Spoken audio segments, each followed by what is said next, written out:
गुणद्योतक नामों का हम उच्चारण कर सकें। इसकी सिवा कहने योग्य न होने पर भी एक प्रार्थना और है। आप साक्षात परमेश्वर हैं। स्वर्ग अपवर्ग आदि ऐसी कोई वस्तु नहीं है जिससे आप ना दे सके, तथापि जैसी कोई कंगाल किसी धन लूटने वाले परम उदार पुरुष के पास पहुंचकर भी उससे भूसा ही मांगे, उसी प्रकार हमारे यजमान ये राजर्षि नाभि संतान को ही परम पुरुषार्थ मानकर आपके ही समान पुत्र पाने के लिए आपकी आराधना कर रहे हैं। यह कोई आश्चर्य की बात नहीं है। आपकी माया का पार कोई नहीं पा सकता और न वह किसी के वश में ही आ सकती है। जिन लोगों ने महापुरुषों के चरणों का आश्रय नहीं लिया, उनमें ऐसा कौन है जो उसकी वश में नहीं होता। उसकी बुद्धि पर उसका पर्दा नहीं पड़ जाता और विषय रूप विष का वेग उसके स्वभाव को दूषित नहीं कर देता।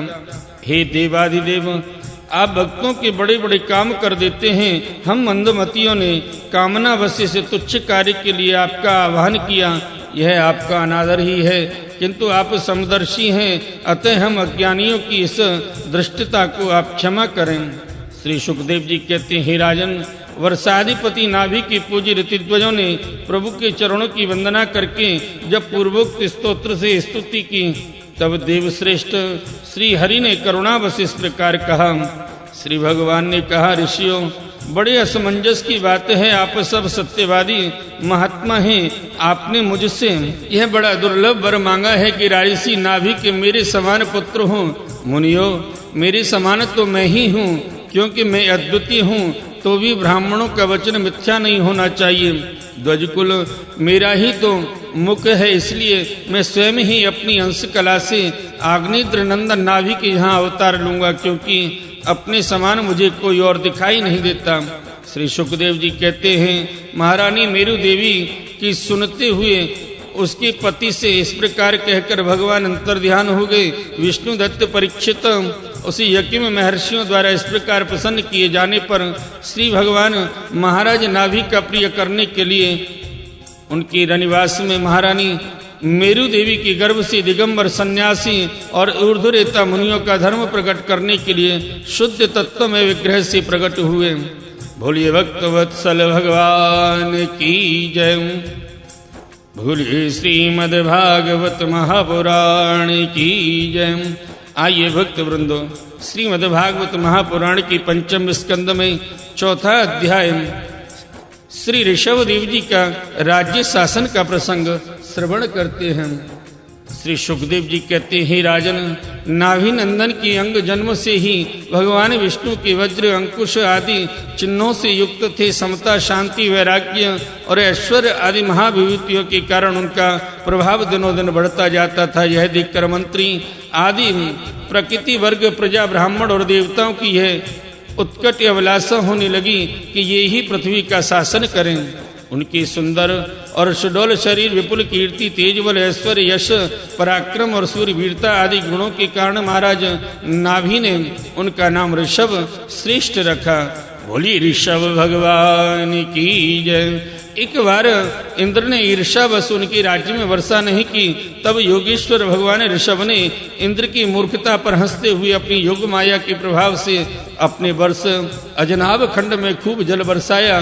महाराज नाभि अपनी इच्छा के अनुसार श्रेष्ठ पुत्र पाकर अत्यंत आनंद मग्न हो गए और अपनी ही इच्छा से मनुष्य शरीर धारण करने वाले पुराण पुरुष श्री हरि का सप्रेम लालन करते हुए उन्होंने लीला विलास से मुक्त होकर वत्स तात ऐसा गदगद वाणी से कहते हुए बड़ा सुख मानने लगे।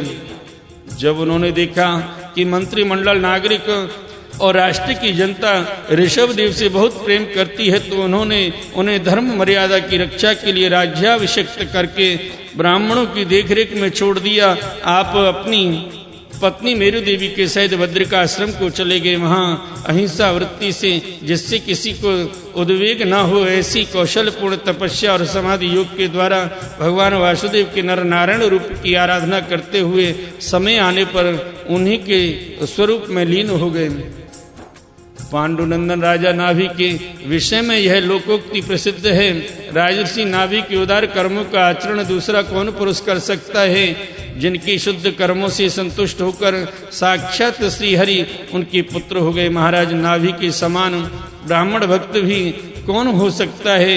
जिनकी दक्षिणा से संतुष्ट हुए ब्राह्मणों ने अपने मंत्र बल से उन्हें यज्ञशाला में साक्षात भगवान श्री विष्णु के दर्शन करा दिए। भगवान ऋषभदेव ने अपने देश अजनाभ खंड को कर्म भूमि मानकर लोक संग्रह के लिए कुछ काल गुरुकुल में वास किया। गुरुदेव को यथोचित दक्षिणा देकर गृहस्थ में प्रवेश करने के लिए उनकी आज्ञा ली।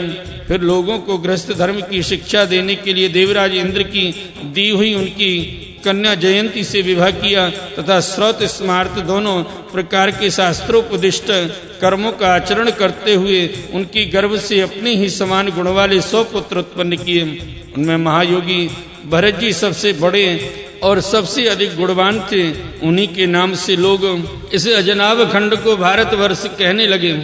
उनसे छोटे कुशावर्त, इलावर्त, ब्रह्मावर्त, मलय, केतु, भद्रसेन, इंद्रस्प्रक, विदर्भ और कीटक ये 9 राजकुमार शेष 90 भाइयों से बड़े एवं श्रेष्ठ थे। उनसे छोटे कवि, हरि, अंतरिक्ष, प्रबुद्ध, पिप्पलायन, अभिहोत्र, द्रुमिल, चमस और करभाजन ये 9 राजकुमार भागवत धर्म का प्रचार करने वाले बड़े भगवत भक्त थे। भगवान की महिमा से महिमान्वित और परम शांति से पूर्ण इनका पवित्र चरित्र हम नारद वसुदेव संवाद के प्रसंग से आगे 11 स्कंद में करेंगे। इनसे छोटे जयंती के 81 पुत्र पिता की आज्ञा का पालन करने वाले अति विनीत महान वेदज्ञ और निरंतर यज्ञ करने वाले थे। वे पुण्य कर्मों का अनुष्ठान करने से शुद्ध होकर ब्राह्मण हो गए थे। भगवान ऋषभदेव यद्यपि परम स्वतंत्र होने के कारण स्वयं सर्वदा ही सब प्रकार की अनर्थ परंपरा से रहित केवल आनंदानुभव स्वरूप और साक्षात ईश्वर ही थे, तो भी अज्ञानियों के समान कर्म करते हुए उन्होंने काल के अनुसार प्राप्त धर्म का आचरण करके उसका तत्व न जानने वाले लोगों को उसकी शिक्षा दी। साथ ही सम शांत सुहृद और कारुणिक रहकर धर्म, अर्थ, यश, संतान, भोग, सुख और मोक्ष का संग्रह करते हुए गृहस्थाश्रम में लोगों को नियमित किया। महापुरुष जैसा जैसा आचरण करते हैं दूसरे लोग उसी का अनुकरण करने लगते हैं। यद्यपि वे सभी धर्मों के सारे रूप वेद के गुण रहस्य को जानते थे, तो भी ब्राह्मणों की बतलाई हुई विधि से साम दानादि नीति के अनुसार ही जनता का पालन करते थे। उन्होंने शास्त्र और ब्राह्मणों के उपदेशानुसार भिन्न भिन्न देवताओं के उद्देश्य से द्रव्य, देश, काल, आयु, श्रद्धा और ऋतित्व आदि से सुसंपन्न सभी प्रकार के 100 यज्ञ किए। भगवान ऋषभदेव के शासन काल में इस देश का कोई भी पुरुष अपने लिए किसी से भी अपने प्रभु के प्रति दिन दिन बढ़ने वाले अनुराग के सिवा और किसी वस्तु की कभी इच्छा नहीं करता था। यही नहीं, आकाश कुसुमादि अविद्यमान वस्तु की भांति कोई किसी की वस्तु की ओर दृष्टिपात भी नहीं करता था। एक बार भगवान ऋषभदेव घूमते घूमते ब्रह्मावर्त देश में पहुंचे। वहां बड़े बड़े ऋषियों की सभा में उन्होंने प्रजा के सामने ही अपने समाहित चित्त तथा विनय और प्रेम के भार से सुसंयत पुत्रों को शिक्षा देने के लिए इस प्रकार कहा। बोले श्रीमद्भागवत महापुराण की जय।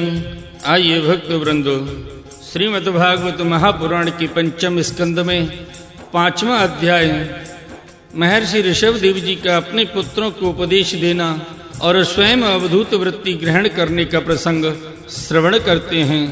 श्री ऋषभदेव जी ने कहा, पुत्रों, इस मृत्यु लोक में यह मनुष्य शरीर दुखमय विषय भोग प्राप्त करने के लिए ही नहीं है।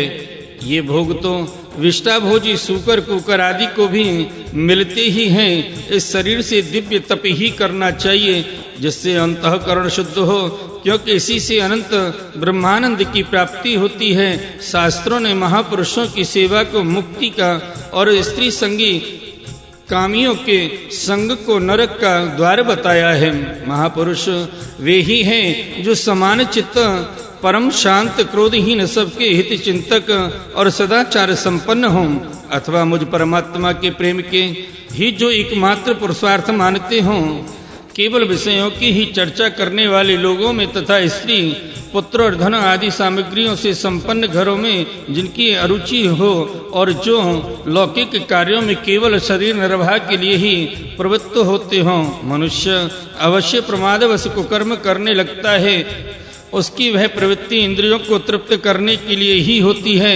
मैं इसे अच्छा नहीं समझता, क्योंकि इसी के कारण आत्मा को यह असत्य और दुखदायक शरीर प्राप्त होता है। जब तक जीव को आत्म तत्व की जिज्ञासा नहीं होती तभी तक अज्ञानवश देहादि के द्वारा उसका स्वरूप छिपा रहता है। जब तक यह लौकिक वैदिक कर्मों में फंसा रहता है तब तक मन में कर्म की वासनाएं भी बनी ही रहती हैं और इन्हीं से देह बंधन की प्राप्ति होती है। इस प्रकार अविद्या के द्वारा आत्म स्वरूप के ढक जाने से कर्म वासनाओं के वशीभूत हुआ चित्त मनुष्य को फिर कर्मों में ही प्रवृत्त करता है।